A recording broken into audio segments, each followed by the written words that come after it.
So have you guys seen the warrants and the audio that Patrick put up explaining that? Yes.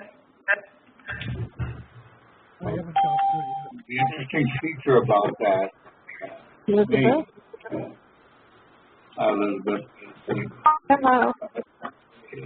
is that with that warrant, you're asking the marshals and those people to do it. Kind of in distinction of with some of the other warrants I've seen people produce, whereby you try to do the rest and take the people yourself. Which your immediate problem is if you're able to take them somehow, capture them. Where do you put them? What do you do with them? But basically with this, you're putting them on notice that they have committed crimes, and also you're putting the marshal service and the other law enforcement people on notice that they should be doing their job. But I would imagine Patrick has some other ways, interesting ways of looking at this too.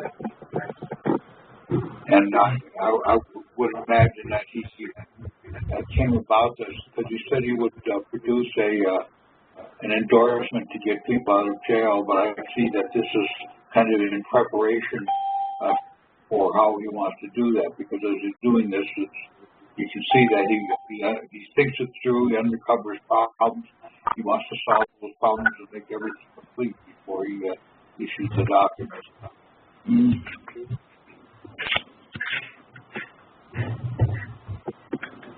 People want to discuss what they've done in putting in paperwork this week?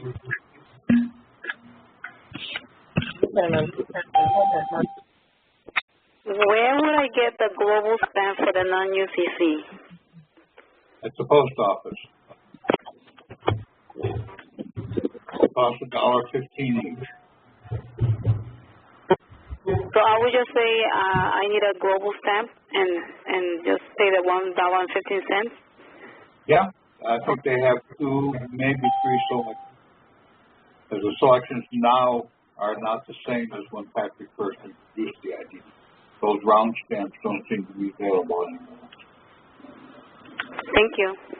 I got to look, and I ordered, when I went there, I bought 10. Because he's also putting them on important documents also.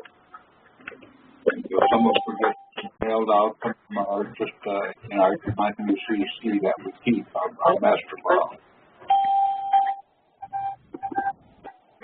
Thomas, my Mac won't open the WMA file. Is it available?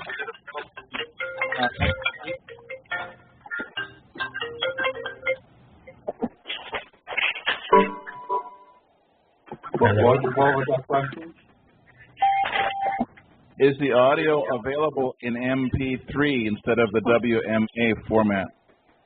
No, that's the way he did it, but if you wanted an MP3, go to zamzar.com, ZAMZAR, and that will allow you to convert almost any format to any other format. Great, thanks. I'm on right now. They used to be able to character recognize scanned PDF, but it doesn't do that anymore, or at least it doesn't do it very well. Yeah, go ahead. I used Zamzar a lot when Patrick didn't have internet and he was faxing me documents, and I would have to take the faxes, scan them, and reconstruct the documents. So I learned a lot about what those kind of services do. And another useful service too is when you want to work with PDFs, like Patrick's non-UCC is just filling in a PDF, but there are also some places where he added some extra wording. If you go to pdfescape.com, you can take his PDF there and fill in all the form fields, and you can also insert text and other graphics to it.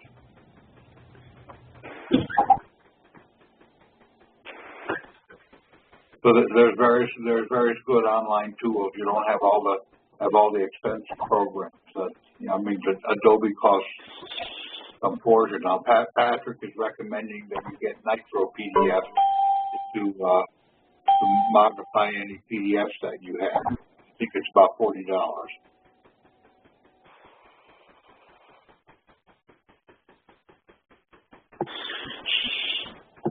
Also, I'm confused with the non-UCC, the register mail number with the 9-digit that I'm supposed to put on the right-hand side. Would that be my zip code and the four numbers from the zip code, or would I buy the $13 or $15 and then they would put it in on the post office? Be more specific than this, just on the right-hand side. I'm sorry? Be more specific than it's just on the right-hand side. Where on the right-hand side? You need to go to the post office and ask them for a roll of registered stamps. They'll give you stamps for free.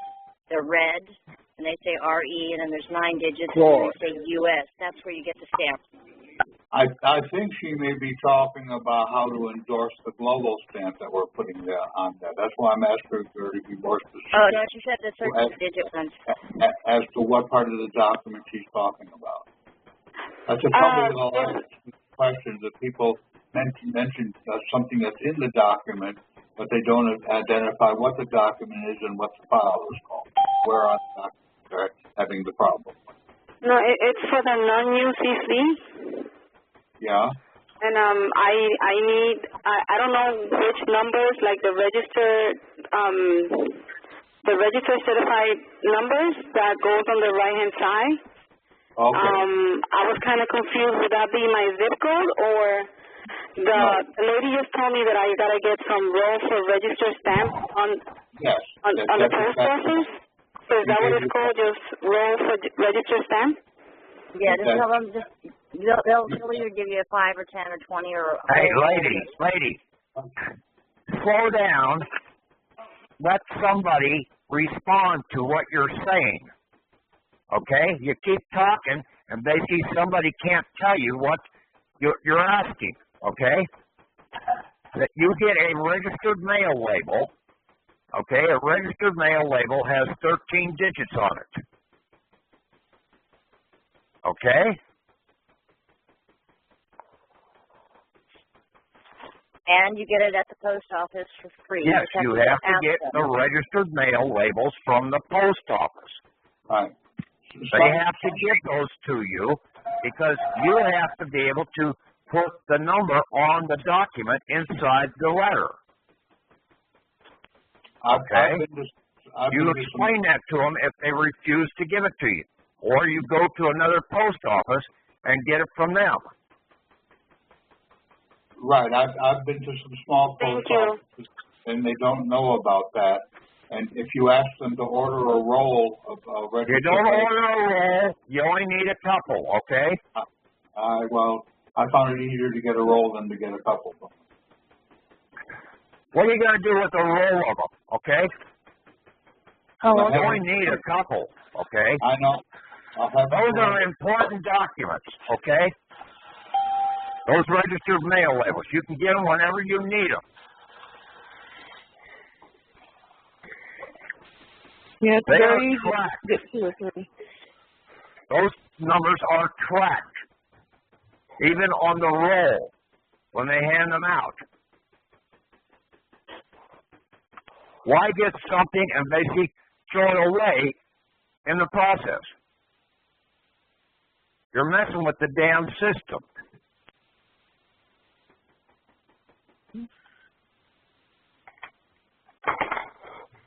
Okay?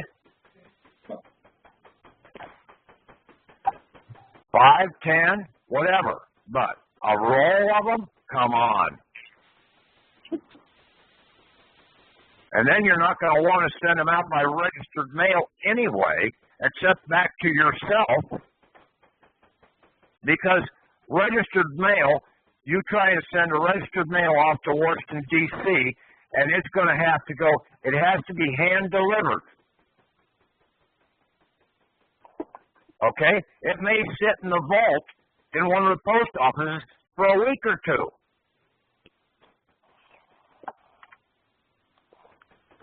You want something expedited there, you use the 13-digit express mail. Okay, it's got a 13-digit number on it also. It's going to cost you about another $10 to get it express mailed. But, in my opinion, it is a hell of a lot. It's more valuable to do it that way than it is to send it registered mail, and hopefully you get it there in 30 days.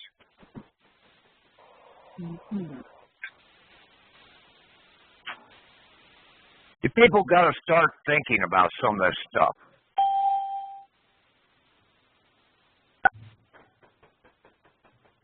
The problem is, most of you people have never done any of this stuff, to where basically some of us people have done this stuff, so believe us when we say what we're talking about. I have done everything I have talked about.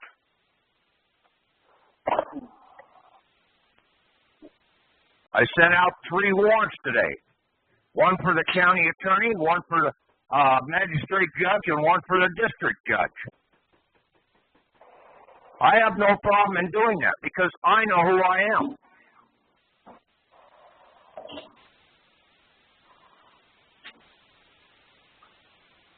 And how long?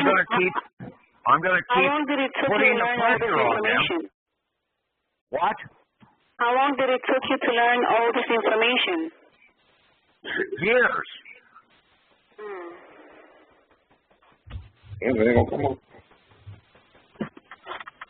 I mean, it wasn't no turn key, and all of a sudden everything just flashed into my mind.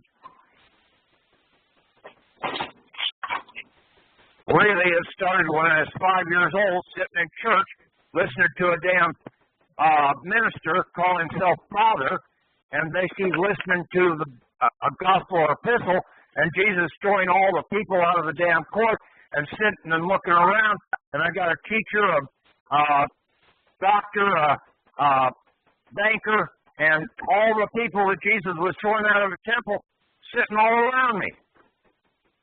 And I said, what the shit's going on here? These are the people that Jesus threw out of the temple.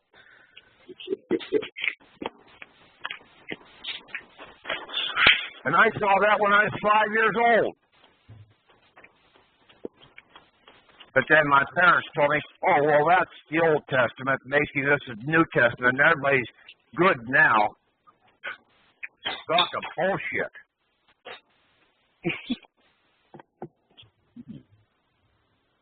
We haven't had a valid president in this country. The only one that came close was JFK, and everybody badmouthed him because he was a Roman Catholic.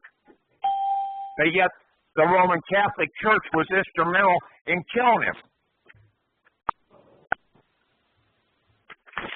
The office of president, see, has been vacated ever since Woodrow Wilson.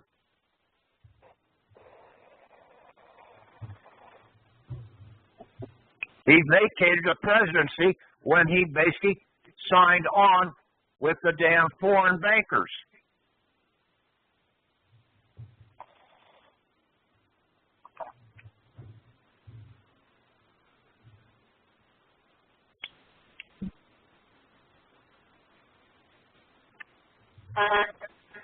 People don't even know how to read Article 12, which is one of the 12 or one of the 15 commandments, American commandments,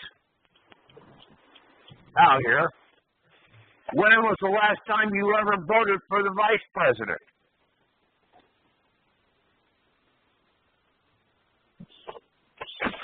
Never. You always just vote for the president and basically get stuck with the damn nitwit he decides is going to be his vice president. That wasn't what the 12th Amendment says.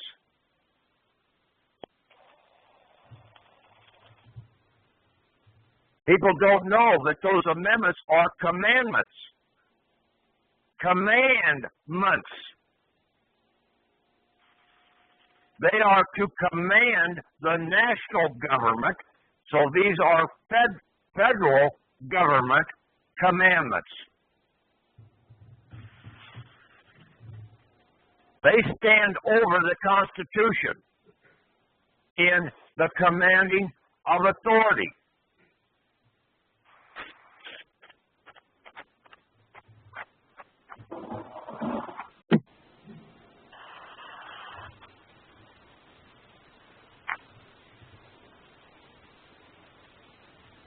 Insurrection is by all of these government officials that we have, by the servants.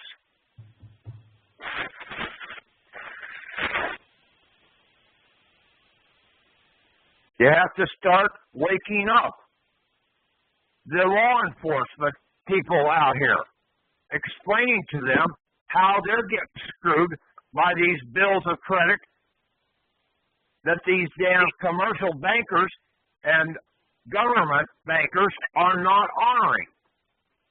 They issue bills of credit and then they never honor them. They never give you full disclosure in the process. I had Tom post a document up there about the magistrate judge. Read that document. My arrest warrant for her. She's an impersonator. She is impersonating a lawful government judicial office. She has a bar card. She has a foreign title of nobility. Violation of Article 1, Section 10 of the Constitution.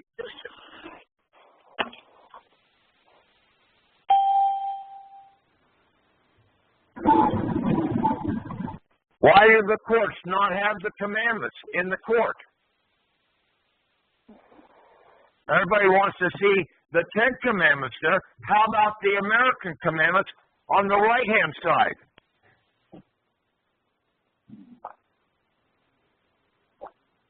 The valid American commandments, 1 through 15. 16 through the 27th are invalid because they're under the commercial government out here. They're frauds. The commercial government tried to take our title away from us as American or as a federal government citizen. They try and claim that they're the federal government, and they're not.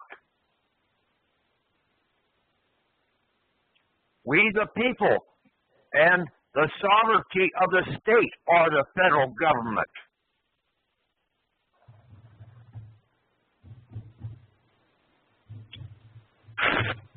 But it's the sovereignty of the men of age.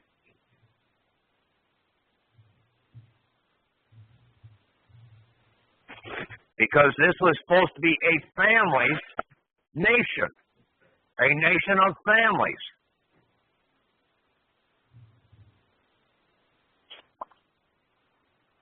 And the women were supposed to be protected along the same lines as the Book of Ruth.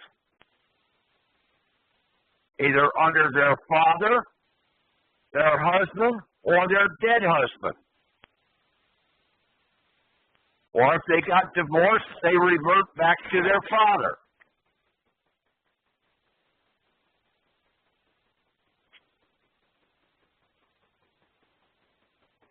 I've stated before that basically several women down in Texas have gone into court and come in there and said, I stand by the Book of Ruth. The court can't do anything.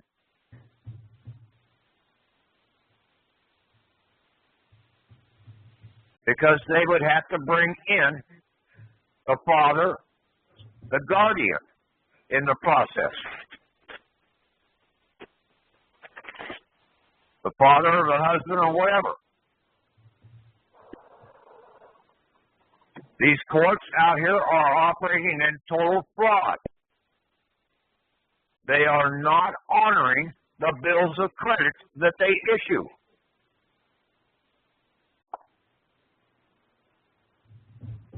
They are turning around. And any court case that you go into, the court, the judge, and the court prosecutor, they're turning around and filing charges into the bankruptcy court system against your UCC contract trust. And you never know about it. It's non-taxed. They're not paying taxes, but they're operating it for a profit.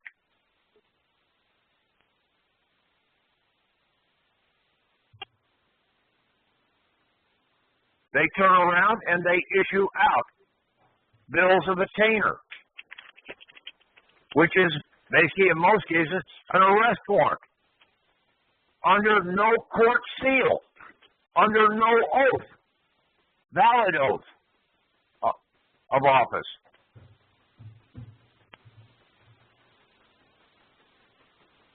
That's a violation of the law right there.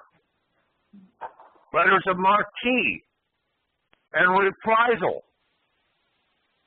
They're using the mail system in mail fraud. This is pretty much all with the state courts. But the federal courts are doing the same thing because they were never really authorized to do that either.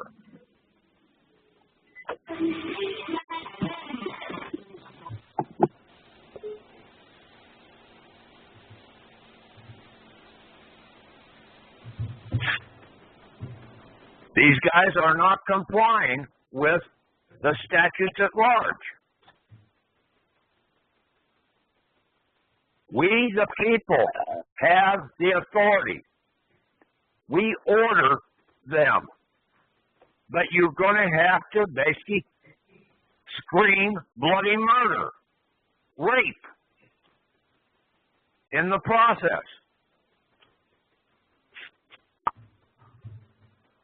Use a few words like, I'm getting tired of getting fucked over here. Now, are you going to do your fucking job or not? Tell them flat out. Don't miss any words. Make them understand,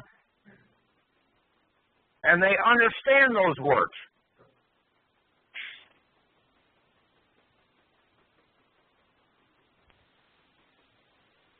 That's the American lingo right now.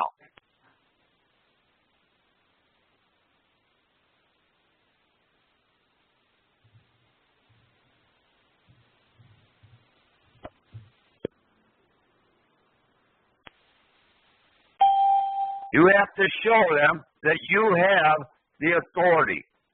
Say, hey, where did I give you the authority to do this over me? I signed a contract with you. Where is my benefits of this damn contract?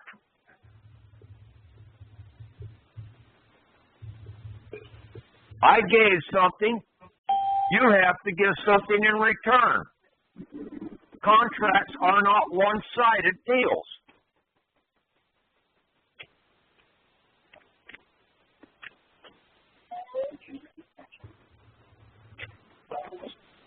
Just like the ledger book in this damn country. You have bills of debt. Therefore, you have to have bills of credit to set off the bills of debt.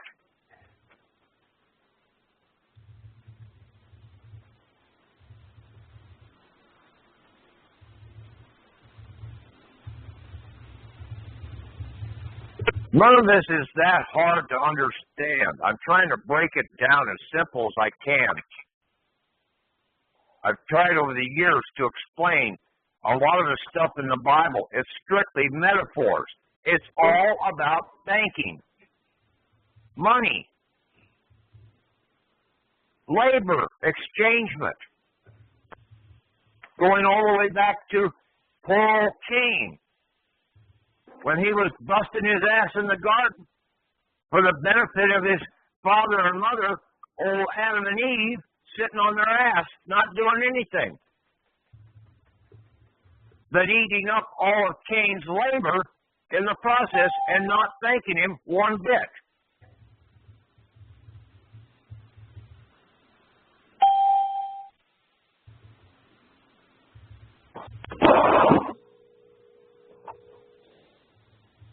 That's why he said he had enough and he left town.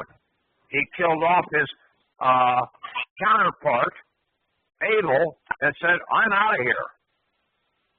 I'm through working in your damn commercial banking system.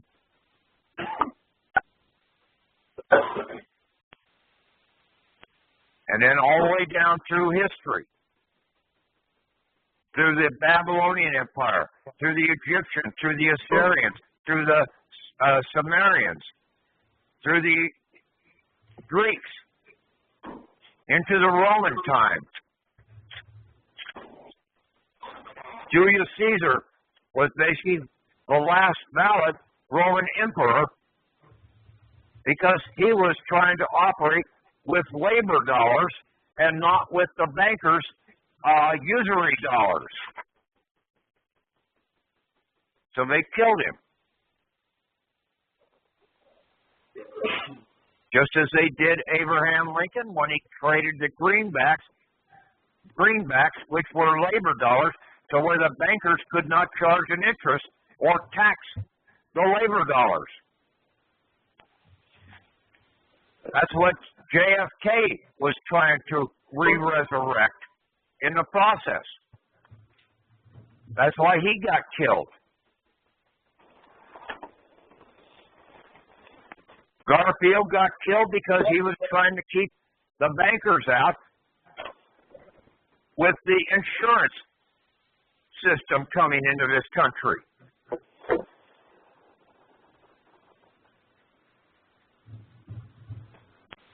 The Declaration of Independence was a independent declaration to break away from the East India commercial banking. Commercial bankers out of England. That's what it was all about. The independence was we're going to operate with lawful continental dollars, which are labor dollars. They tried to set up a national banking charter for the country. Known as the Articles of Confederation, but it failed because it required 100% agreement between all of the 13 colonies. It failed. So they had to come up with a new banking charter, national banking charter, and that was the Constitution. And then it basically reverted to the tribunal system of 2/3 majority to pass a bill.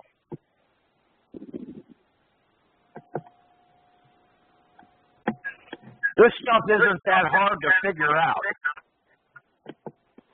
when you know what you're looking for. And stop believing everything you've been told your whole damn life out here. By the religious leaders, by the teachers, by the law enforcement officers, and everybody else. Do they know the law? No. I'll bet you 90% of the law enforcement officers have never read the Constitution or the amendments. And then if they did, they never understood them in the process. Just like most people that say they've read the Constitution, they don't even see that basically a senator cannot run for re-election. He can't be in office and run for the office the next term. He has to sit out one term.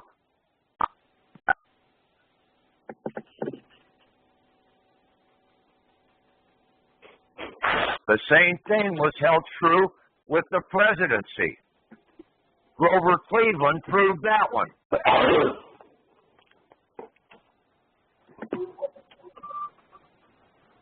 Davy Crockett proved the one about the congressman.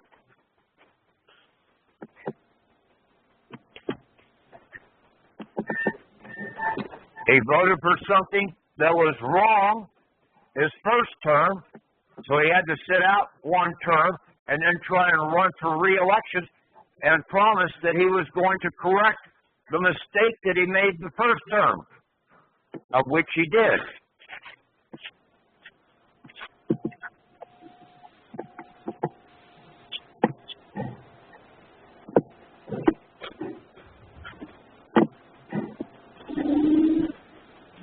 On the site, there is a audio 5,000 year history of the making of the Constitution. It has some very good information in there. Something like 36 or 38 audios. Wow.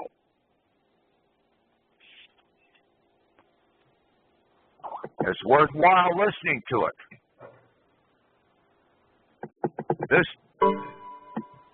There's information out there if you are willing to dig and find out the truth.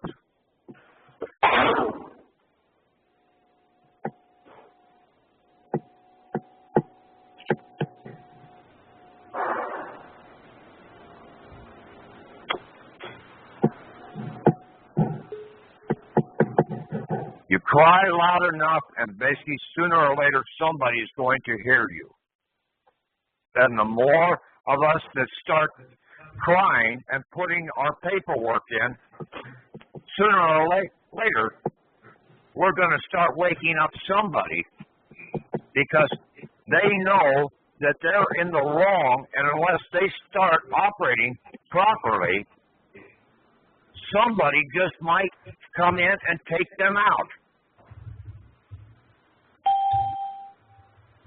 Get pissed enough to basically go postal on them.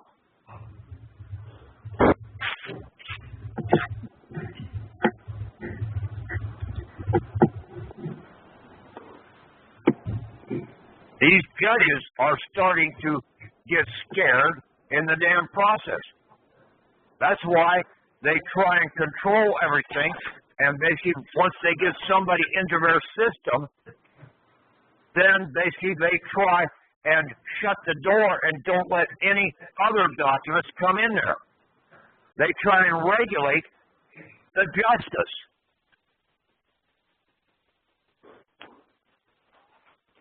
Freedom of speech.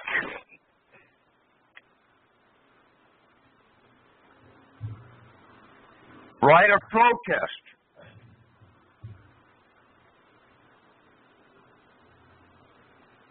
The national government is the constitutions.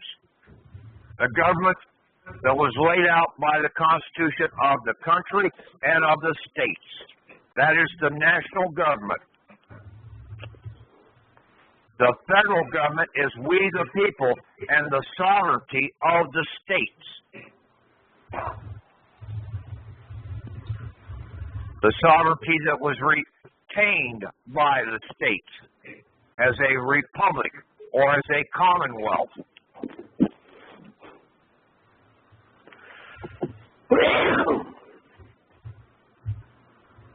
That we have our powers and rights as American federal government citizens.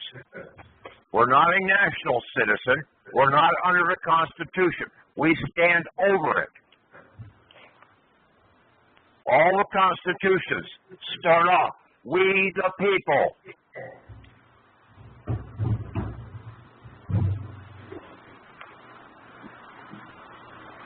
So we are the federal government, the federated government.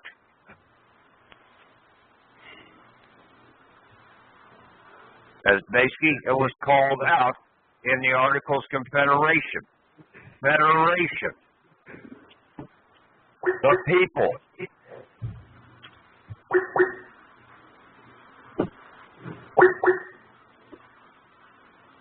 That was the only thing that really was retained out of the Articles of Confederation was the federation, the people. And then it was put into the Constitution at the very start. We, the people. The government is the servant. And they better start operating as servants, and start following our commands. When we give a lawful command, they better start following it.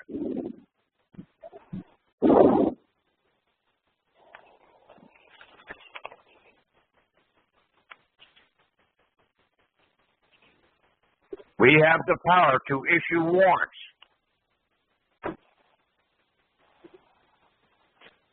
We retain that power. It's not clearly identified, but it says in Article 9 and 10, we retain certain rights and certain powers. And that is one of the rights and powers that we have. The right to and the power to issue a warrant against a servant that is not living up to the obligations that they're supposed to. We don't need the permission of any stinking president to do this.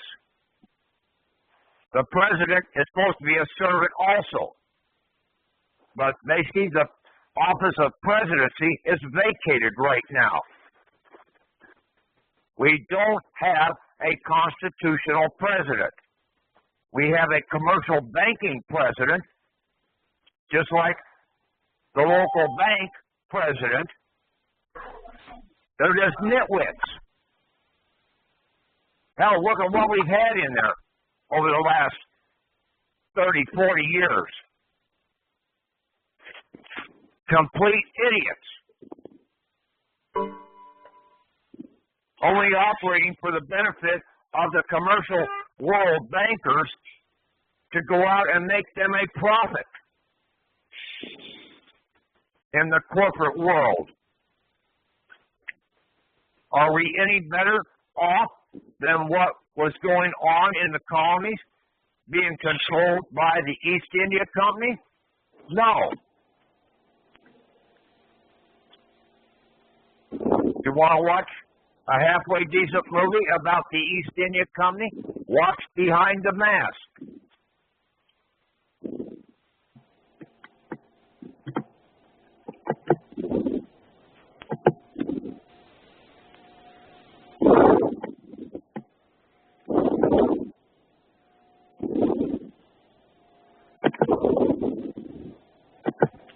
You take all your bills. They're bills of credit. I put the templates up there for the endorsement of those. Start getting those into place. Send them in. If they're state-issued items, you give them to the treasurer of the county or to the treasurer of the state. If they do not comply, then you turn around and you hit up the Attorney General's office. And if they still don't comply, then you start going to the National Treasurer, through the IRS Technical Support Division, and the Treasury UCC Contract Trust Division, either at your federal district level or at the national Washington, D.C. level.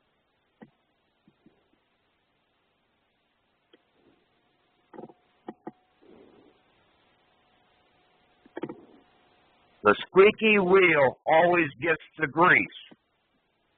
And if you stand by the law properly and you don't step outside of that boundary, you are protected.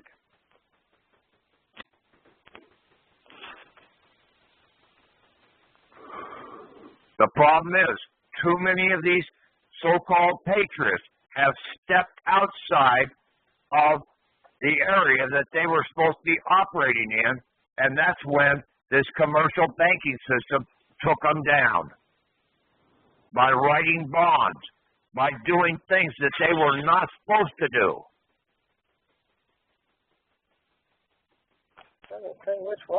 I've told people for years, you do not have the authority to write bonds. You are not a commercially licensed bond writer.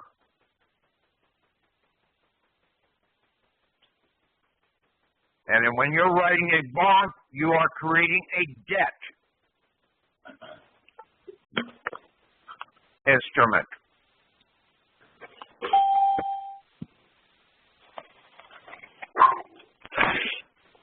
So stay away from that. Stay away from trying to set up anything, another type or form of government. We have the proper government. We just have to get them to do their job. To step back into the proper position. Hold them accountable. Wake the law enforcement officers up. Explain to them how this commercial banking system is screwing them over too. They have these fraudulent mortgages. They get bills of credit that they don't know how to set off. They're paid. They're getting underpaid. They're getting slave wages in the process. Most of their wages are going over and being deposited into their UCC contract trust under the payment bonds.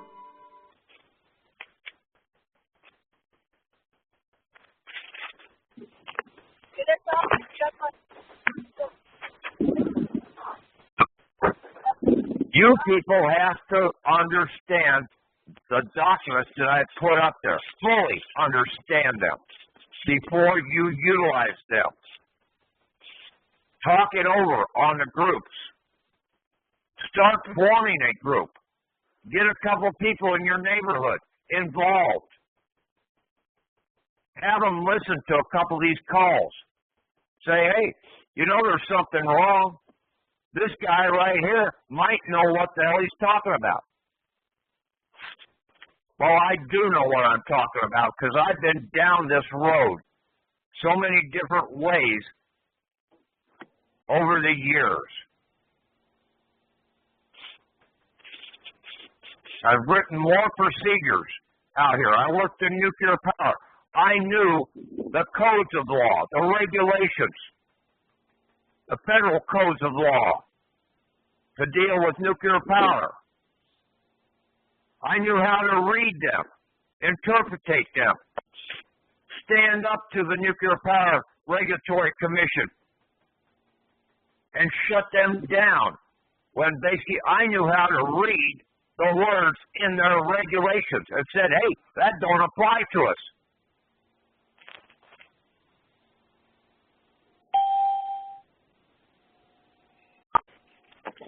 I traded commodities.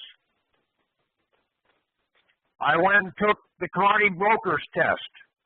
Passed it the first time out, which is a lot more than most of these commodity brokers. They take 5 or 6 times to pass the damn test, just like most bar attorneys. Most of them don't pass it the first time out. And all they are is basically a judicial contract bar attorney, commercial banking bar attorney of contracts. All these attorneys, the thing they study in college is contract law. They don't study the UCC or the codes of law.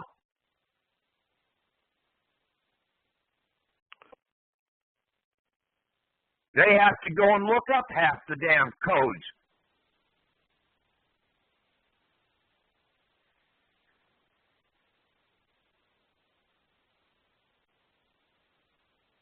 The cops don't even know the damn codes. They only know about 3 or 4 codes to write some tickets. That's it. And they know what the charges are for those tickets. And all those things are is a draw against the contractor's contract, the performance bond of the contract. The performance bond and the payment bonds are supposed to be the surety that are supposed to be there for our benefit as the owner of the contract to pay the bill. Nothing in the contract said anywhere that we had to pay it out of our back pocket.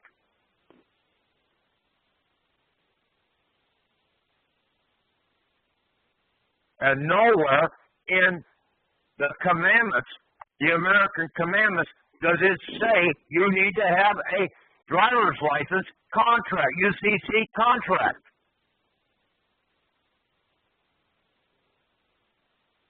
So when the bankers, these foreign bankers, got us to sign up and have a driver's license, have a certificate of title, basically what did they give us in return? They established a performance and a payment bond, but they never told us how to utilize that and set the bills of credit off when they gave us a bill of credit.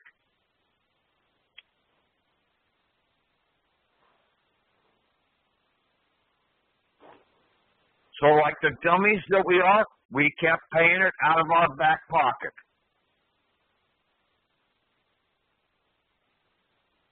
And then we went downhill after Nixon basically took us off the silver standard of one Federal Reserve dollar equals one silver dollar and started floating the silver value out here to where right now it's one silver dollar equals 17 Federal Reserve dollars.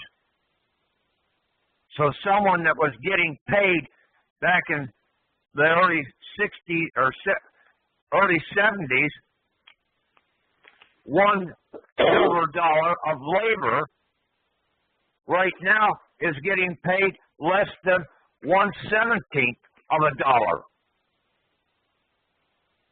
working for slave wages, because all the rest of his wages are being deposited into the payment bond out here, or the construction bond.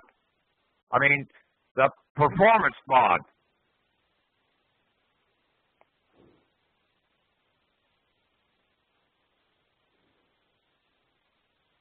All of the credits in those two bonds belong to us.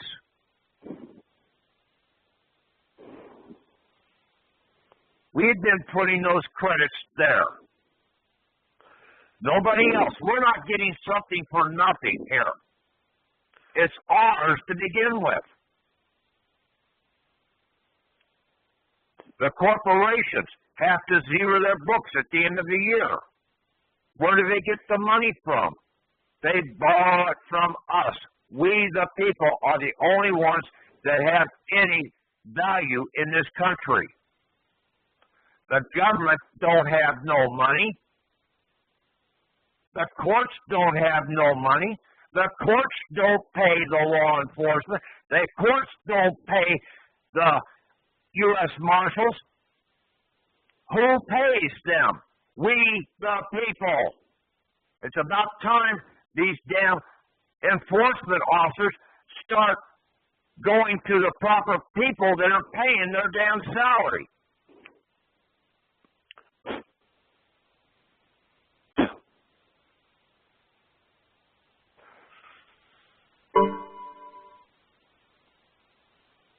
The sheriff works for us. He don't work for the judge. The people pay his salary.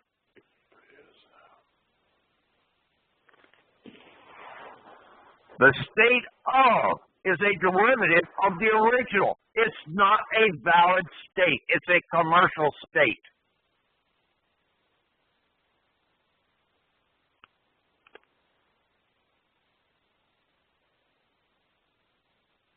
You go into court. If you get forced into court, you ask them, do you have a bar license? Is this a court of the United States or the state of, or is it a republic state court? I'm only bound to the Constitution if I have violated a law per the Constitution. But The Constitution doesn't apply to me. It only applies to the corporations.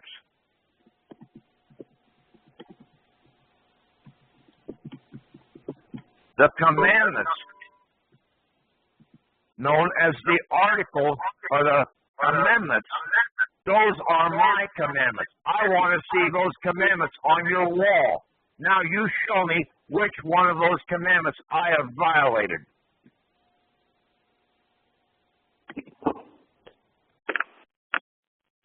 They didn't need to put, thou shalt not kill, thou shalt not steal, because those are the natural commandments that were laid out by Moses. They are still valid commandments. Because this country was founded upon the Bible, the universal banking laws.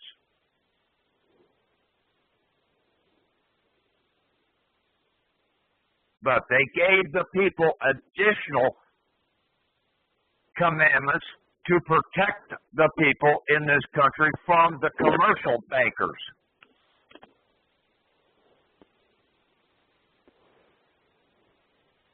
When Moses set up the Ten Commandments, he tried to destroy the commercial bankers. They only were operating with the de jure banking temple initially.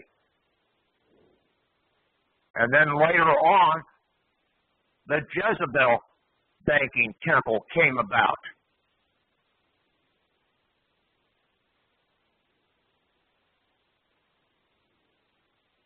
But the de jure banking temple stood over the Jezebel banking temple and shut it down several times.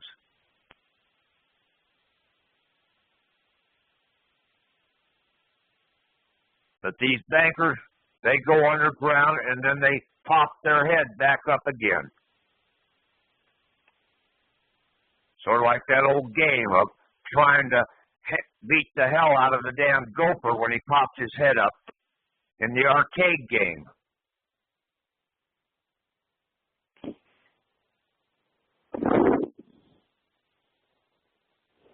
The only problem is we let all the gophers come up out of the hole all in one damn shot here in this country. And the people didn't have enough common sense to basically go after the right process and shut them down.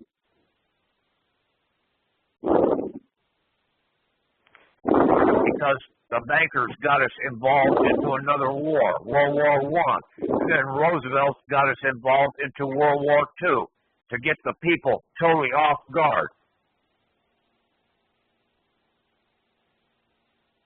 The military in this country was only supposed to be there for the defense of the country, not for going overseas and fighting fucking foreign wars.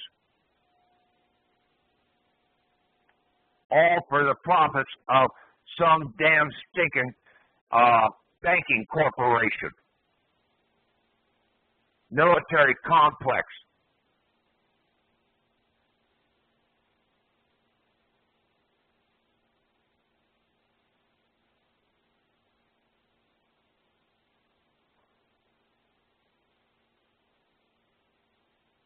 How many vessels in this country are sitting in the scrap heap that we paid for, that basically didn't do shit?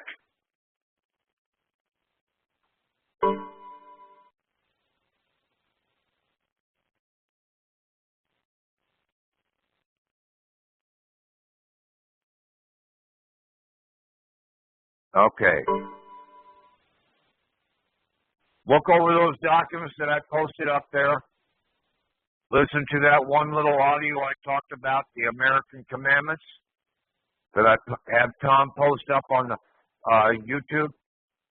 One thing, Tom, I want you to take those two videos off the e-concurrence site. Okay, which videos? The two videos that you have up there in the video file. Okay, I'll take a look at that. I'll check with you if I need to. Yeah, both of them are misleading.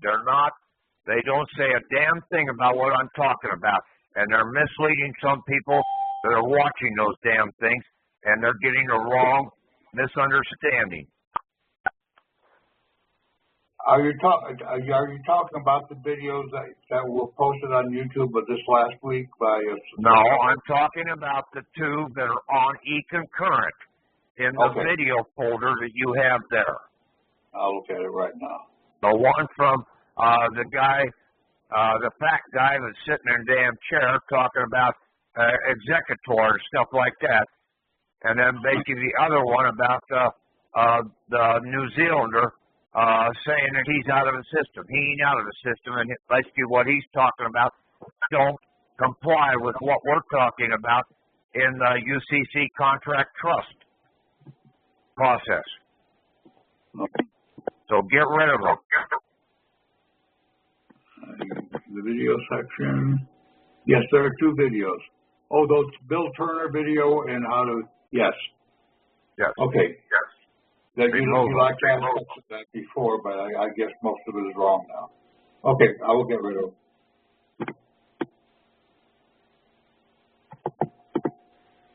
Okay. It's open for questions now. Patrick, I have a question. Speak up. When we get fully out of the system, everything that they've taken from us, like our children or our businesses for tax liens, do we get that restored to us? You will have a better standing, okay? Mm-hmm. And you will be able to come in and place a claim against them in the process. Now, children really belong to the father. I hate to burst your womanly bubble in the process, but the father is the head of the estate, and they are estate property until they come of age of 21. The father is the one who is the head of the household, and he is the one that is responsible for their protection until they come out. Unless you basically get charges and he goes to jail, then the mother steps in and takes jurisdictional control.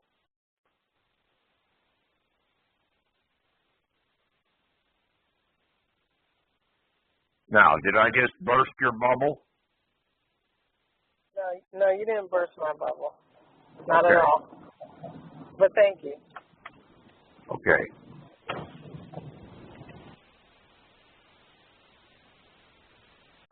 Pat, I have a question, Pat. Yeah. Is a passport? My passport has 9 digits on the number. Would that be considered a bonded labor waging security? It is a UCC contract trust with the Secretary of State of the nation. Okay? See, that's one of the things that Hillary Clinton basically was ripping off and putting charges in against all those passports, and then taking a service charge and putting those into her foundation. Why do you think she wanted to be Secretary of State? So that she could put a service claim in against all of those UCC contract trusts by way of the bankruptcy court system.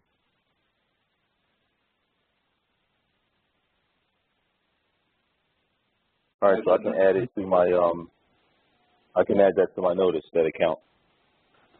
Yes, everybody on the call can basically issue a arrest warrant for her for that violation alone, and basically state that basically she has not, in her process, the IRS needs to look at those profits that she pulled out of those passport UCC contract trust and never paid any taxes on.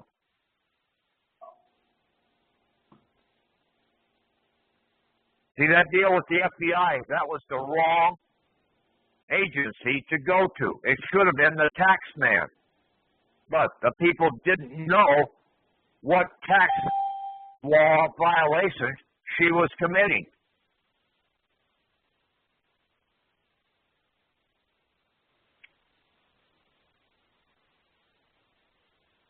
Patrick, I have a question.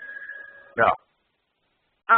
If you've sent out a certified copy of our non-UCC claim to the Department of Labor, and then we've noticed, you know, the CID and all of that, and like a week or 10 days has gone by, what would you suggest to be the next move?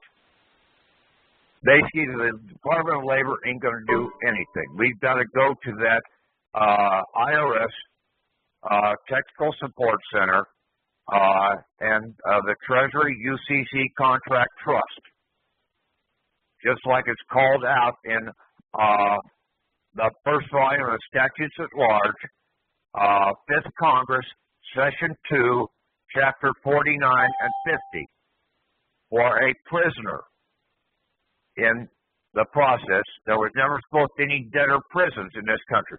Well, that was because of the commercial banking system that was set up under Alexander Hamilton. Right. Well, what would you suggest that we just, you know, keep doing a mailing campaign or calling them and trying to get, you know, what actual Well, action? you go to the UCC Contract Trust, and basically it's going to take probably somewhere up to 30 days because we're dealing with the bonds that are out there aren't government bonds, and they're either on a 15 or 30-day cycle. Okay. Okay? So basically they can't process a lot of that stuff out until basically those bonds get settled. They stop the process, and then basically then from there, out of the Washington, D.C. office, then it goes out to either San Francisco or Cincinnati, so you got another 3 days transit, 3 days there, 3-day transit, back over to your state local IRS Technical Support Center, and the UCC Contract Trust, Treasury UCC Contract Trust Department, which would be your Secret Service there at the Federal District. Now, once you send it out to Washington, D.C., you can copy the local district at the same time, so that they get a heads up on the deal. Okay. And then basically you can turn around and you could start filing claims into your local office to get some funds from that UCC Contract Trust. Take all your receipts. Take a 1040 tax return, credit return form, and put that into your local IRS office. Say, here, I want the return of these credits against this Social Security UCC Contract Trust. Okay, and then should we also, like I've done a couple of bills of credit and acknowledgments and endorsements, and I haven't been honored, it's been a couple of weeks, should I send them copies of that as well? Who hasn't honored them? Did you do the proper bill of credit Yeah, I did process? properly. Yeah, I just put some car payments and phone bills and stuff like that. And you sent them back to the CFO of the company? Yep. And they haven't honored them? Nope. Okay, is that a national phone company or is that a state phone company? I think It's probably licensed by the state to do business in the state. Send it to the Attorney General of the state. Okay. And then also I would copy it over to the IRS and say that these guys are not complying with the tax laws, the revenue laws of the nation. Okay. And then just certified mail. The squeaky wheel gets the grease. Remember that. Yeah, I know. Okay.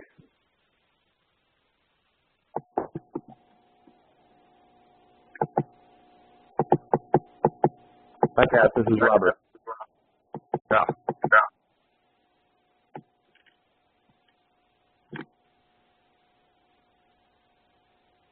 You got a question? Oh, not yet. I don't. Anybody else have a question? Yeah, Patrick, so the people in the Skype group have been working away on submitting their non-UCC forms. One of them, Donnell, said that he sent in a bill of credit to the Time Warner Cable Company. I asked him to come on the call. Are you here, Donnell? Could you talk about that? Guess he's not. Evidently what he did is he went in there and demanded that they put him on some kind of permanent account on this. In other words, that he sent in this one bill and that would take care of it. At first they resisted. He got to a supervisor. The supervisor said they would do that. And he also said that he added some labor payments to the Time Warner bill. Now, we'll have to find out how much of this is true and whether the supervisor was just talking to him to get him off the phone.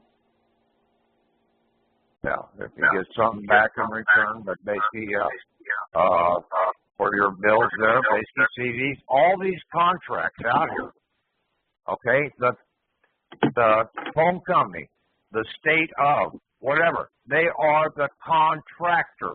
And the contractor is the one that is obligated to have the payment and the performance bonds in place. And by your signature, you gave them a letter of credit to fund the bonds that they are writing. Well, you were the grantor. You were the foreign grantor to them. Right. He said that the tone of the supervisor changed dramatically when he says, if you guys don't do this and set me up so that you send me 1099-Cs, I will be contacting IRS CIDs, and the conversation changed right away when he did that. Yes, you used the CID.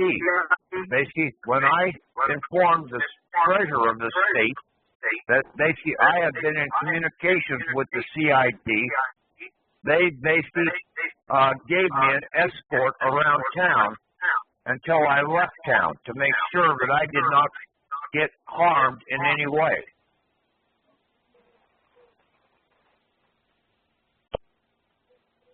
I didn't see what was going on at first.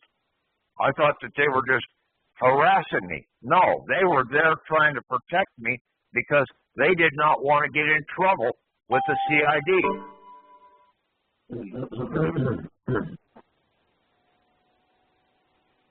Okay, so we have to learn how to say that.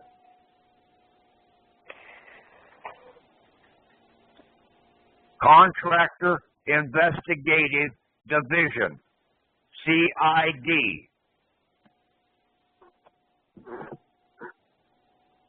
That's the IRS Contractor Investigative Division. That's what CID really stands for.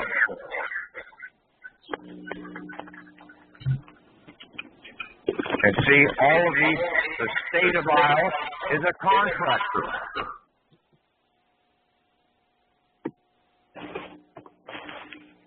They're issuing these UCC contract trust.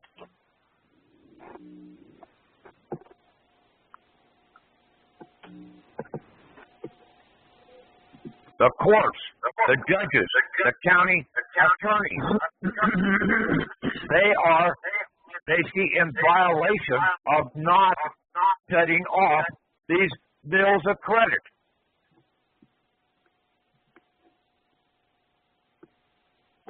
They never disclose in court that you've got a bill of credit. All you have to do is basically endorse it over and it's settled.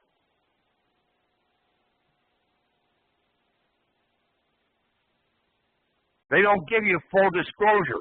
They turn around and throw you in jail in involuntary servitude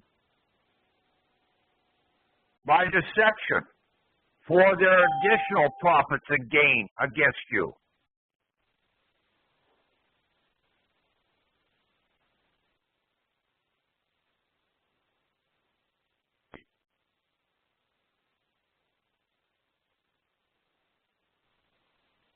And that is a violation of the 14th Amendment, that all these patriots out here tried to revoke the 14th Amendment because they did not know that it was a protective amendment.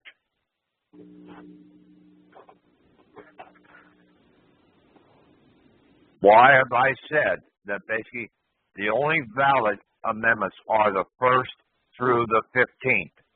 is because the 16th through the 27th have infringed upon the rights and the powers of the men of the country.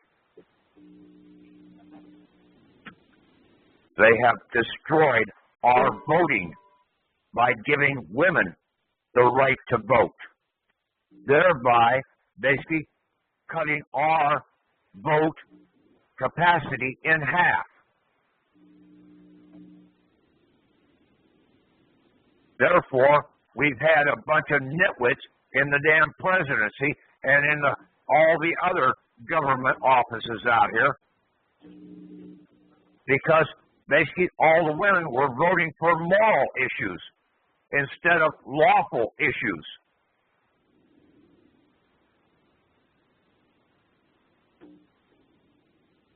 Patrick, I have another question. Yeah, go ahead. What would you do if there was a warrant issued, and so I've got the non-UCC process all complete? Would you send that to the Labor Department and then to the Internal Revenue Service, or would you send that to the CEO of the clerk of the court in the county where it was issued? You've got a warrant? Okay. No, Find out whether it's under court seal. Get a copy of it. Okay. It's not a valid warrant unless it's under a court seal and oath. Read the definition about a warrant. Right. Well, it doesn't have a wedding signature. It's not under seal. It doesn't need to have a wedding signature. Basically, it could be a copy, okay? Okay. But it better have the court seal upon it. See, that's one thing, these commercial courts, they're not going to issue a warrant with a court seal on it because they're not a valid court. Therefore, most all of their warrants are fraud. Right. But how would you actually shut that down right now? You get a copy of it and you turn around and you send it into the treasurer of the state and say, pay this bill. Okay. What is the instrument that is being charged against? Driver's license. Okay. Send it into the contractor, to the treasurer of the contractor. Either give it to the county treasurer and have them process it up to the state treasurer. But that's what needs to be done. The clerk of the court, they ain't going to do it. Okay, so do we give them an original certified birth certificate that we endorse on the back? No. You basically accept that warrant as a bill of credit. Okay. It's a bill of credit. That's a charging instrument. You actually acknowledge it. You don't accept it. Acknowledge it as No, you acknowledge it. You don't accept it. You acknowledge it. All right. Okay. Thanks, guys. I have a question. Hey, Pat, I have a question. Yeah. Like with Larry's case, when they didn't put charges on there, a monetary charge on those two charges, he had a warrant outstanding, and he tried to find it and couldn't find it. They just said he had a warrant out, and that's why they arrested him. But he went from quite a while trying to find that warrant, and he couldn't. Nobody could find it. Nobody get a copy of the warrant? No. You need to file a complaint. Okay. To the Court of Appeals. Okay, all right. Take it up to a tribunal court. I don't know what a tribunal court is. That's a Court of Appeals. Three judges. All right. At the federal level? Most of the Court of Appeals, even at the state, are supposed to be a tribunal court. 3 judges. 3 judges. Hey, Patrick, I have a question. Yeah. My name's Doug. I'm fighting a case right now, and I haven't done the non-UCC filing or any of that yet because I've just been introduced to this, and I haven't researched it and looked up all the words and terminology and stuff, so I don't know how to utilize it. That's why I'm not asking a bunch of questions about it. But I have filed the old redemption process, and I've gone and expatriated myself through registered mail to the Secretary of State, John Kerry, and expatriated all of the UCC contract trust back into the Republic. Now, I've got a case pending, and I've done the 3 caps as far as the conditional acceptance for value. They agreed to the tort claim. They agreed to the injuries and the damages to the tune of $49,621,314.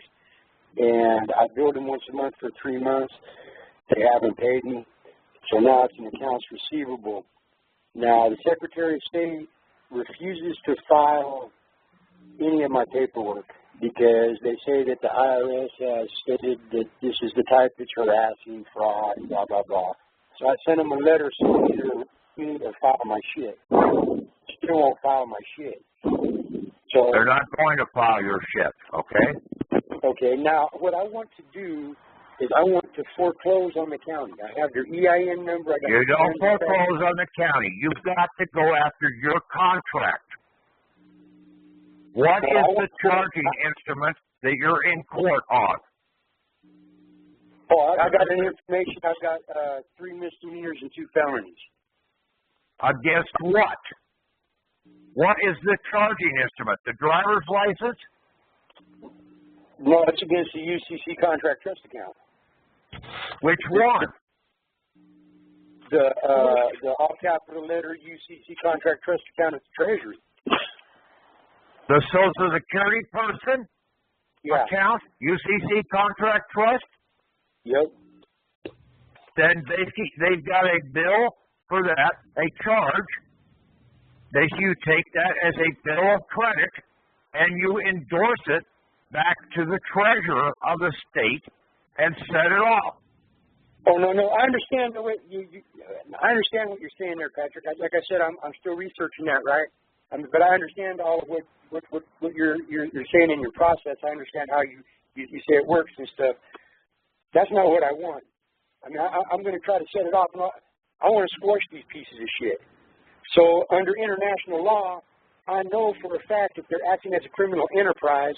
And since I've already noticed the judge through registered mail with the documentation, you've got to understand, okay, you can initial charge, like what I did with that one document that I put up there today for an arrest warrant against that magistrate judge that has a bar license.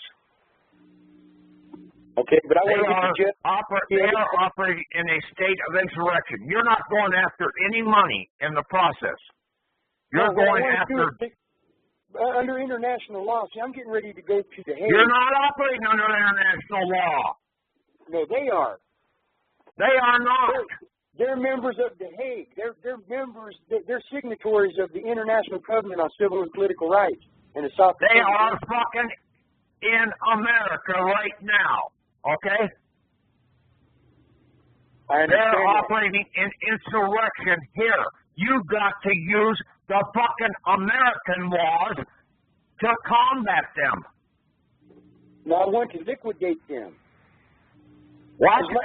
Now, I may be wrong, but it's my understanding under international law, if I file a complaint that alleges basically it's an international RICO, that these people are acting outside of their charter as a criminal enterprise, then they're required to liquidate them and sell their assets or whatever and pay the people that are injured or pay me off what they owe me. That's what I want. I want to squash them. I want to liquidate them. I want to stop them. Period. I want to be done. Well, you have your own method then. Why can't you use the American laws here in this country? Amen. Because if I set it off, you're not setting anything off. You haven't gotten out of the system yet. You sent a bunch of shit off to John Kerry. He ain't gonna get you out of the fucking system. He's a fucking crook to begin with.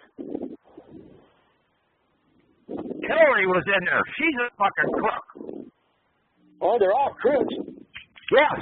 Now, you have to understand and you have to come in the right capacity, and the only place that you can is go after with the Treasury and the Internal Revenue System in this country to have the tax man come down upon them. It's all about taxes. Okay, so they are not paying their taxes. To set it off. I take the charging in, put this stuff that you put up there, send it in, order them to set it off, and then when they don't, send it to the tax man, right?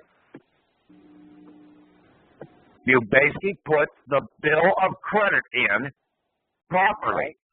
Okay? Right. You endorse it as a bill of credit. Now, if they don't comply, if it's a state charge, okay, then it should go against the state contract, UCC contract. If it's a federal charge, then it would go against the federal UCC contract trust that's out there, and you would process that through the Treasury at the national level. Okay, well, this is just state so far. Then I would go to the state treasurer and say, here's my bill of credit, set it off. Okay. This state court issued this bill of credit. This charge. Okay. I'm ordering this warrant, this charge, whatever, to be set off against the state UCC contract trust. Okay. And once it's you set do off, that with the treasurer, you've got to go where the money is at, and that's with the Treasury. Okay. And when I get done with all that, how do I squash these people? You can turn around and file a charge against them when you know how to charge them properly. Know what fucking laws they're violating. That's what I put that document up about that magistrate judge, and I explain what laws they're violating. Article 1, Section 10 of the fucking Constitution. They have a bar license. That is a foreign title of nobility. These guys, these state courts cannot issue bills of credit. They're doing that. They cannot issue letters of marque. They're doing that. That is mail fraud. They're issuing bills of attainder. Bills of attainder, state courts can't do that either. Understand that they are in total violation of that, and all of the state courts are supposed to be, all the state courts are supposed to be operating under a constitution. And the constitution of the state also is under the national constitution, so the states are under the national government. There's three forms of government in this country. Right. The federal government, that is we the people and the remaining sovereignty of the states. That is the federal government. That is the federal government. Then you have the national government, which is the constitutional governments, both for the nation and the states. Then you have this commercial, fraudulent federal government. They have come in and they've tried to claim our title away from us because we were not using our title of federal. So they are an imposter. Know that these judges are imposters. No female judge can be out there. She's an imposter.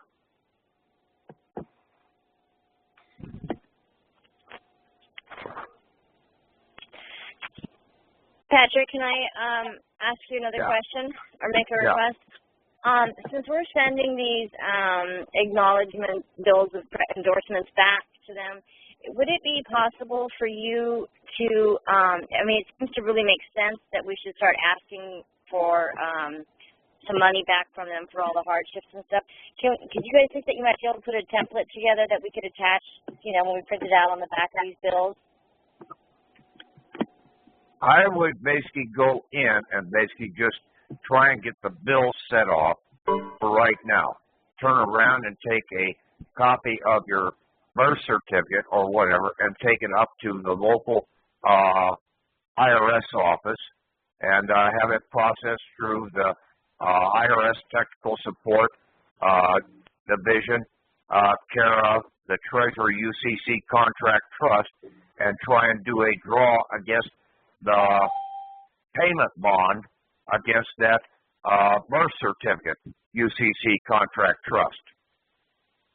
Okay, but do we do that, just in general, or would we do that after, we've acknowledged something, a bill, and set it off, base it on that, or just... I would just, for the bills right now, I would just go and get it set off, okay? Okay. Don't try and claim any money back right now. Wait and basically then let the Treasury come in and terminate those contracts, and then you will operate from now on by getting a bill from them. You will not be operating with a UCC contract trust with that phone company, okay? Mm-hmm. You will basically be operating on a basis that you will come in and maybe put $5,000 down or $1,000 down, and basically then with them to contact you when they need to have some extra money. You will pay as you go. So okay. you can give them some payments in advance. Right. No, that's what I do with my phone bill.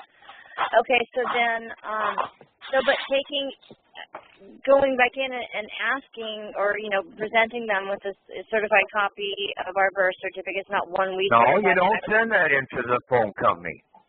No, I know that. No, going back to the technical division in the IRS to try to get some funds.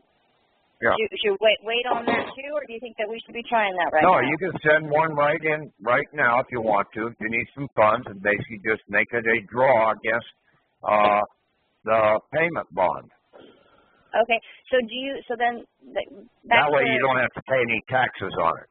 Right. So is that something that you might be able to put a template up, and we would put that on the back of our... You just take the templates that I've got up there already and modify them.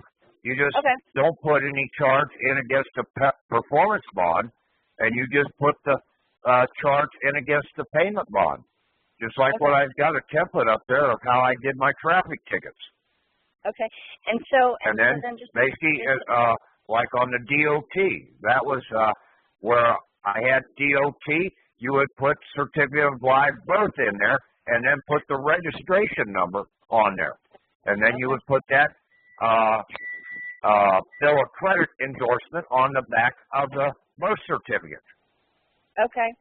And then would you suggest that, if they send us whatever, a check, or should we have them deposited into our 98 bank account? You can do it either way. If you've got not the 98 number, you need to have a Direct Express debit card or a Treasury Direct debit card or a commercial bank account and have it deposited there. Okay. And so... I would try and get a non-interest bearing checking account with the bank.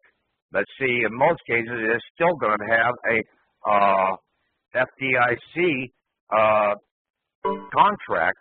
That bank account, that local bank account, is still going to be a UCC contract trust. Right, I know.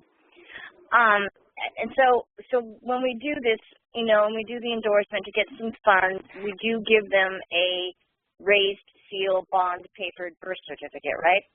Yes, you have to get a certified copy from the state. You don't need to take it and get it any special endorsement out of the Secretary of State or anything like that. That's all bullshit. Okay? You just get the one from the Bureau of Vital Statistics or from the county, birthing county that you're in to get that, and it's on bank note paper, okay? But it is really a bill of credit, okay? Okay. You're the one that has to determine how many credits you want out against that bill. Right. Is there some kind of mathematical equation for how much dollars, or, No, money? you don't worry Okay. about that right now. All right. All right, well, I'm just curious. Thank you. Patrick, I have a question. Can you hear me? Hello, Patrick? Yeah, go ahead. Oh, okay.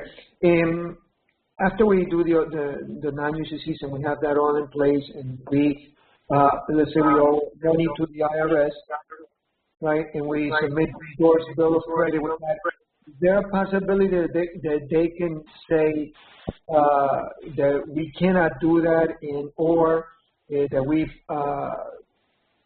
have a frivolous tax admission? And if they do that, then do we go ahead and contact the CID, or what do we go about it? How do we go about that in the event that they do say that? Now, who's saying this? The IRS. It's hypothetical. Yes, hypothetical, because... If the IRS is going to tell you this? Yeah. Is there a possibility that they say that and hit me It all depends. If you're centered it into the UCC Contract Trust, you're centered into the Treasury UCC Contract Trust Division, and basically they are not going to say that. We know that they've already set off bills for people when they were doing the accepted for values, but they basically only did a few. So basically, we know that UCC Contract Trust Division has to do this when you come in and you are the federal government. Yes, I understand. Okay? But they have to. They are working for you. I know that, but it's also been, I've dealt with that because I worked with as an accountant and I know that's a different situation, but usually they would give you to file a tax return, regular return, and they give you, I don't know, $6,000, and then 3 years later or 2 years later they say, well, you got to prove a certain amount of things, and if you can't prove it, you got to return that money and penalties and interest. Which I understand it has nothing to do with... that is the fraudulent IRS that is coming out and doing that because you did not totally get out of the system in the process. And you didn't know how to set off their bill when they sent you a bill, and all you had to do was accept that as a bill of credit and sign it and send it back to them. Right. So, that was just my doubt that in the event that we have all that in place... And when you get one like that, you turn around and you put a labor fee in on it too. Now, for them to get their money out of the payment or the performance bond, they also have to get your money out of the payment bond and send it to you. So you always put more in against it in the process. You put some labor value into it. Yes. Yes. I also wanted to share something with you that might help someone that was not born in the United States. I asked you this a couple of months ago. I was baptized in Ecuador, right? So I just recently went to get my certificate of baptism, right? And I went to my local parish, and I befriended the parish priest there, and I asked him if, he asked me, what do you need that your baptismal certificate? And I said, well, I'm going over to the States, I'm going to get married. And he looked in the book, the original book, and in the book it said, but you already are married.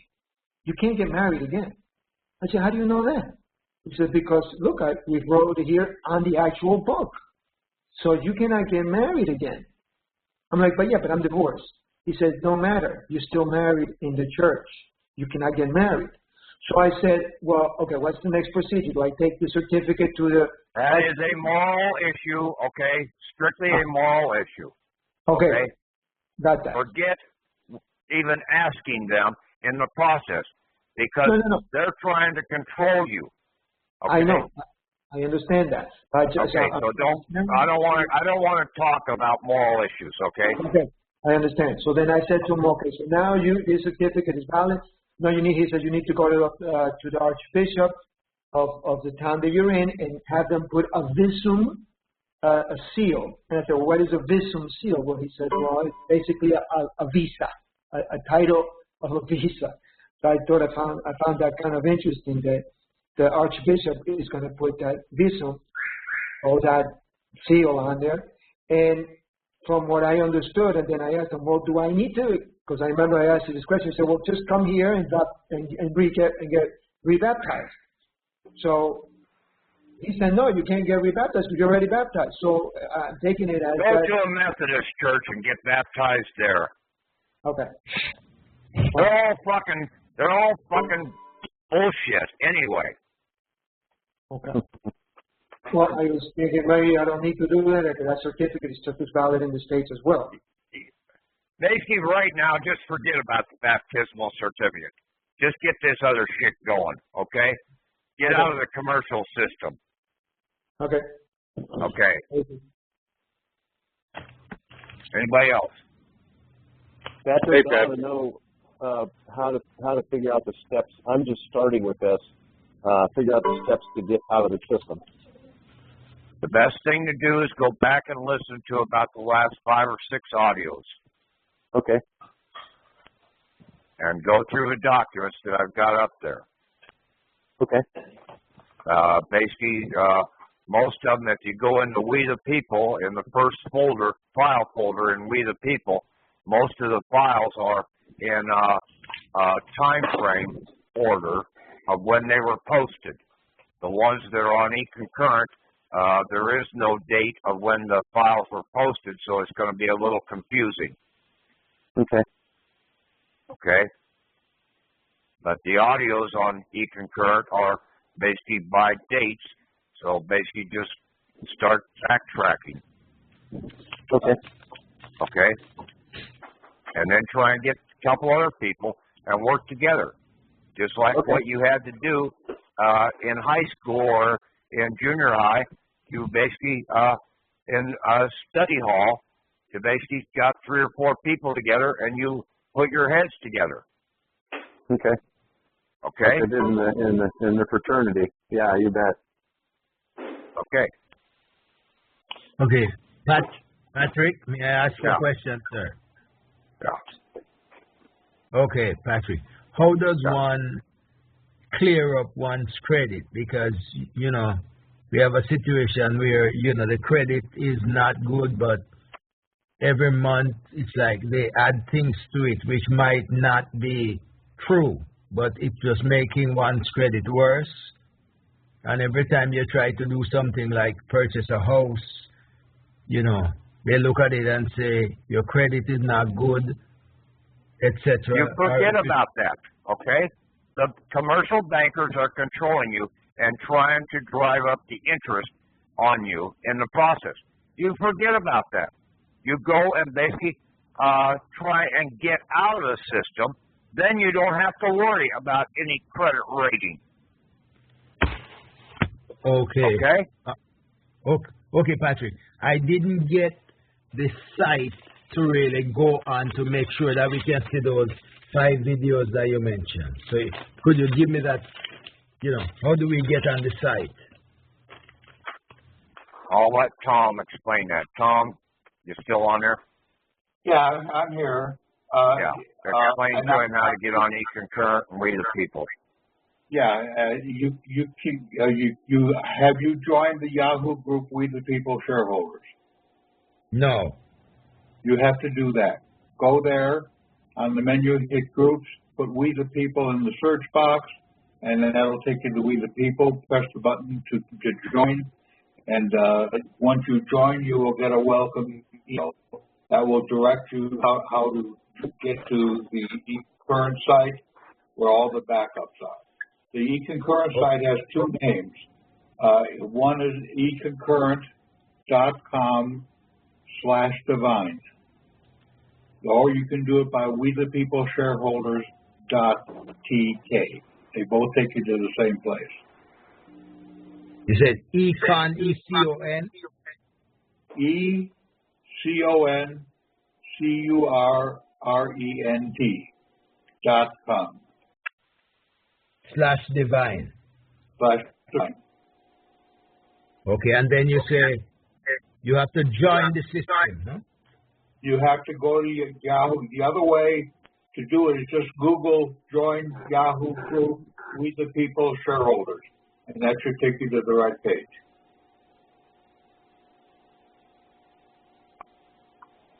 I have a question. Thank you very much. Okay, then ask it. In most cases, you have to sign up with Yahoo to be able to get onto that Yahoo group. Right. That doesn't Patrick right. None of that will work unless you are already a member of Yahoo. And once you're a member of Yahoo, you can get in there and join the Yahoo group.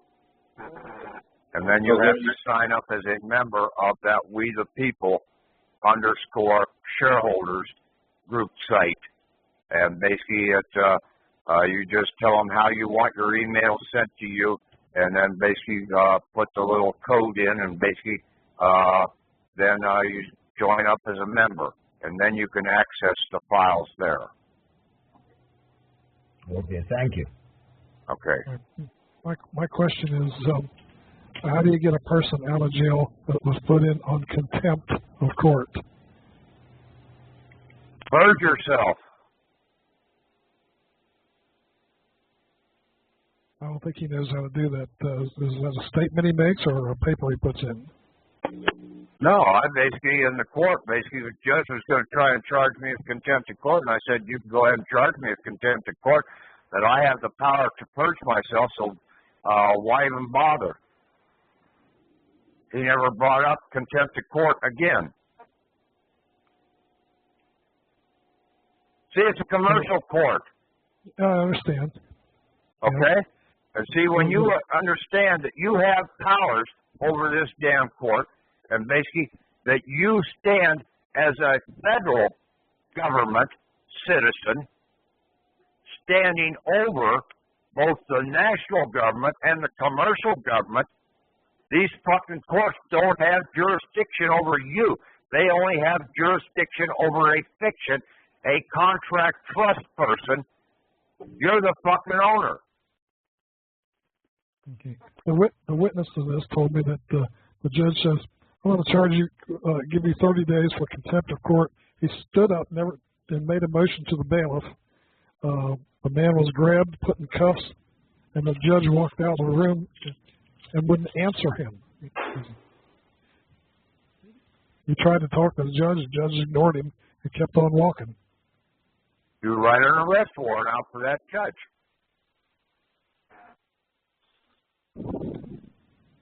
Operating in insurrection against we the people of the country and the nation. They're ripping off the nation also. Not only are they harming you the people, but basically they're harming the nation. That's really an act of treason. So basically you need 2 witnesses for an act of treason. But you can go ahead and file your charge into the federal district court, to the county or to the attorney general of the state, to the treasury, basically against these damn commercial, and to the IRS. Get them all involved. Okay, I'll About time more people start filing arrest warrants. We have the power. Nowhere in the Constitution or anything does it say we don't have that power. It says in Article 9 and 10, we have retained certain rights and certain powers. Well, where does it say we gave the right of, we can't issue a arrest warrant for a servant that is fucking us over?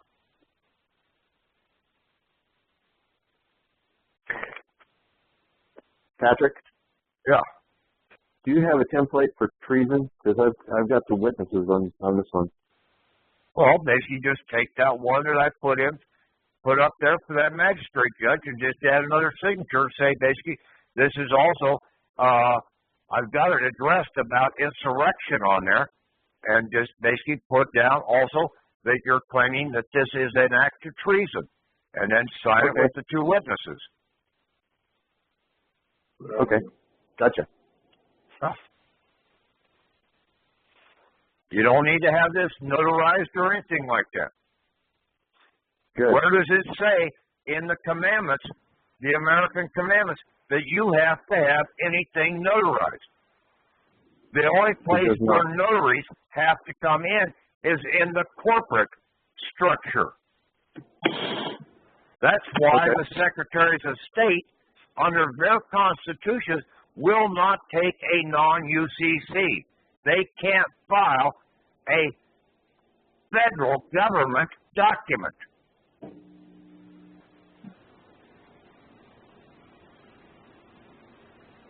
In other words, a private document.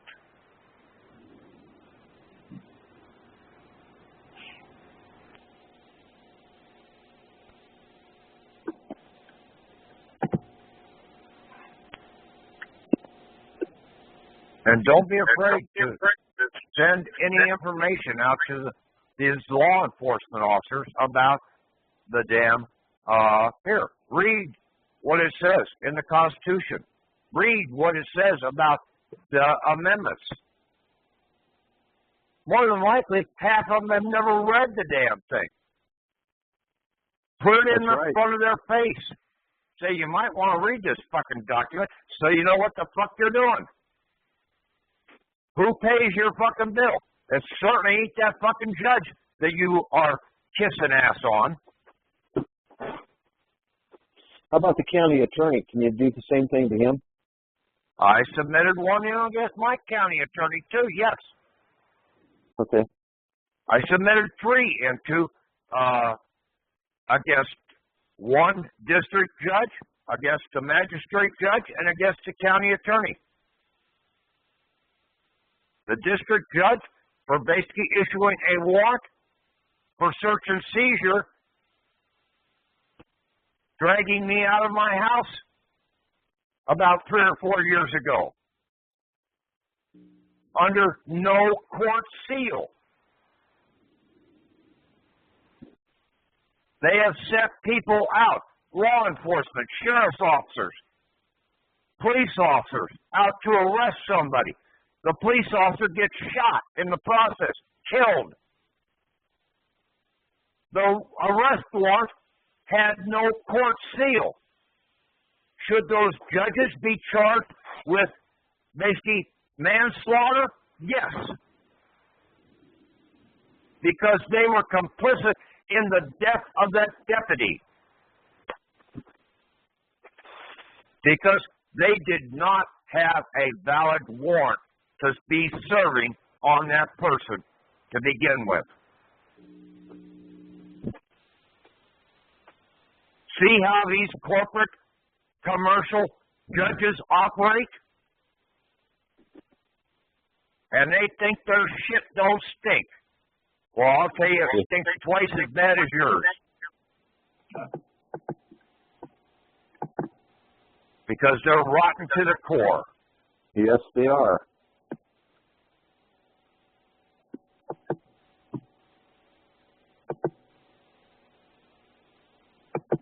90% of the prisoners in this country are in there on commercial debt charges, being utilized as debt slave servitude for the profit of these commercial bar attorneys and corporations.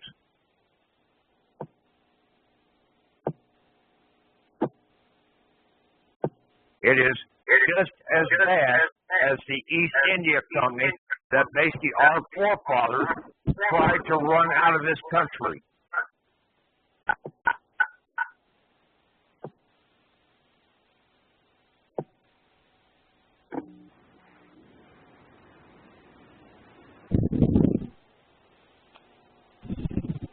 Patrick, can I ask a question? Yeah. Let's say you wanted to buy a house or a piece of property and you want to use that endorsement, who would be the contractor? Or who would you, property? Yeah, who would the payment bond be against? You would turn around and take your birth certificate and turn around and get the purchase document for that property, just like getting a window sticker for a vehicle. And you would, let's see, under the window sticker, the Ford Motor Company or whoever basically has a UCC contract trust for the construction of that vehicle. Now, you basically want to buy a house, you turn around and you take your birth certificate and you put in a claim against the performance bond of that UCC contract trust and send it into the IRS Technical Support Division, care of the Treasury UCC Contract Trust Division in Washington, D.C., and have them issue the payment to whoever. You do not register that house with a certificate of title. Because if you register that house and get a state certificate of title, basically then the state is going to create a contract trust against that property. A UCC contract trust. Okay. Then you only, when you don't have it registered with the state, then the only thing you have to pay is you go in and you want fire protection services, you want police protection services, you want road services, you go and you subcontract individually with those people on a yearly payment. Okay. Now, would you don't have any kids in school, you don't have to pay the school property tax. Right. Would you send in the birth certificate or just the number? No, you send in a certified copy of the birth certificate, one that you get from the state. That is your bill of credit to make the payment. Okay. Very good. Thank you. Okay. I've got a good question for you, Pat. What if a person has a name change? It's my understanding that the birth certificate is used in I talked to a county person about this, and they said, well, we removed the name off of the rolls if the person's name is changed, and then it goes into some other department. You've got to go into the Bureau of Vital Statistics and make sure that the name has been properly changed for that initial document. Why the fuck did you change your name? Weren't you happy with what your parents gave to you? Are you dishonoring your parents? What the hell? Yeah, I'll talk to you about that later.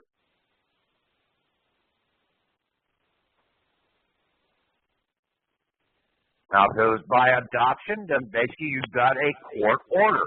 And all you have to do is process that in against that birth certificate in the records.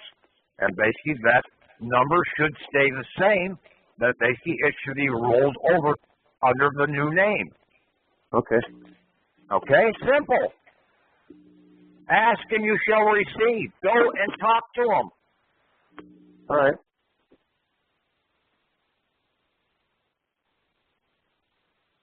That's one of the simple things. I know of people that basically have gone and done that. Okay. All right. Okay. Okay. Patrick, along those same lines, what about someone who is a naturalized citizen? Do you have any information? If you're a naturalized citizen, then you have a naturalized UCC contract trust.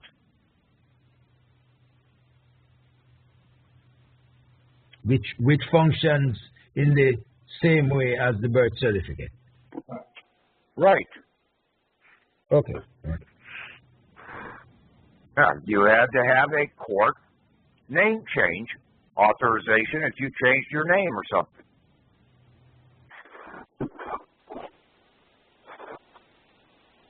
And I guess what that previous caller was talking about is like a female, you got married, so the name changed. Yeah, you go and basically talk to the immigration department and then also to the federal court about your name process, okay? Okay. That's where you need to go, not to me, okay? You need to talk to them. How do I straighten this problem out?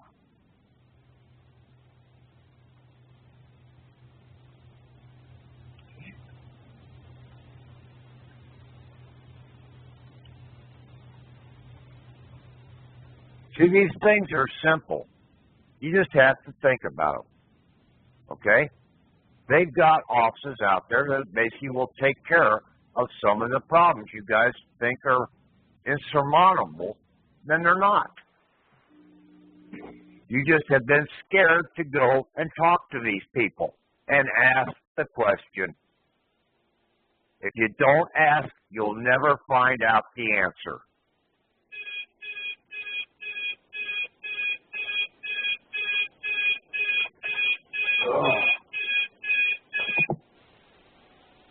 Okay, anybody else? Well, Patrick, if you have somebody who is in jail and, I mean, you know, sentenced to years in prison, what is the best process? You take care of yourself first, okay? I'm sorry, I didn't get that. You take care of yourself. You get out of the system first. When you get yourself out, then basically you'll have a better understanding of how to help them. Okay. Okay? Got your step one. I will be putting some few documents up there in that regards, okay?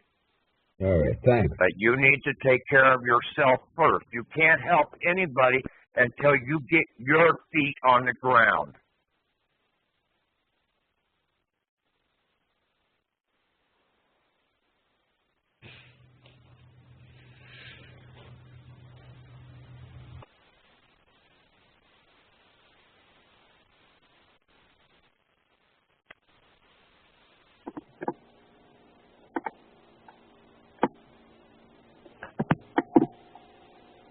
Like I said before, the national government is the constitution of the nation and the state. Therefore, all of the statutes are for the national government. Therefore, the Expatriation Act is when a federal government citizen demands his right to expatriate away from the foreign commercial government.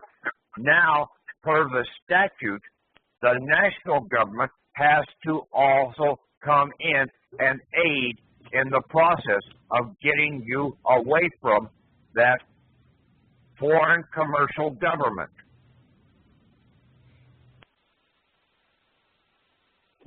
But you have to understand the three layers of government in this country right now. And you have to approach them in that proper capacity. Even when you go to a federal judge, an Article 3 federal judge, you tell him, which fucking system are you operating in? Are you operating under your bar license, or are you operating under the national government constitution out here? Now, do your fucking job if you're going to operate. Otherwise, vacate the office.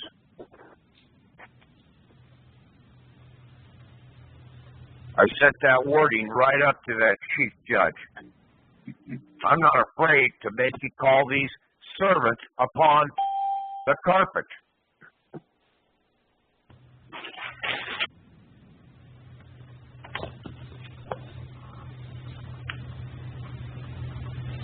What can they do? Throw me in jail for telling the fucking truth?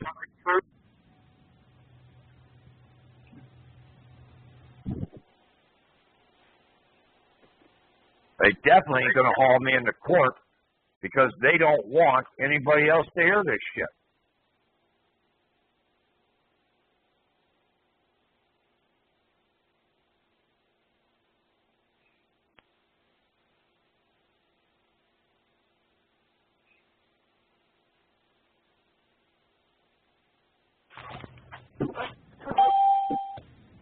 Okay. Any other questions? Okay. Call tonight, Tom. Thank you. I prepared the Good night. I prepared the video right after we talked about it.